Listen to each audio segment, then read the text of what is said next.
Mga lodi, nagpalit tayo ngayon ng ng LED light na signal light dito sa may likod, dalawa.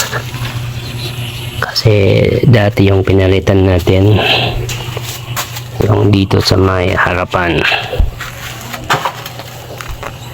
Ngayon susubukan natin kung anong mangyayari, kung magbiblink ba o normal lang. Ayan mga lodi,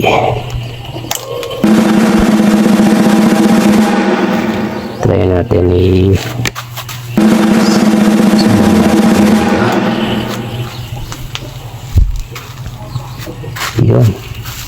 nag-blink, naging hazard. Oh no! Tingnan natin sa likod.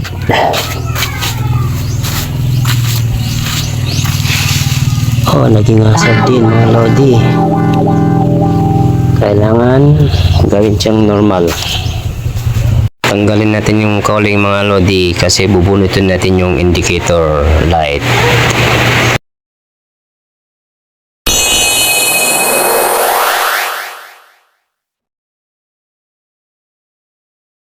Unang remedy dito mga lodi, tanggalin lang natin yung nut bulb ng indicator light para maging normal siya.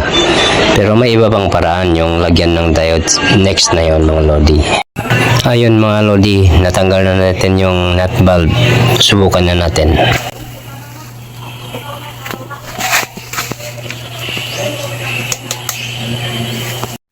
Ayun, nag-blink yung bandang kaliwa.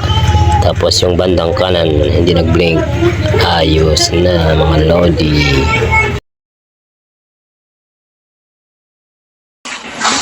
Tingnan natin yung sa likod.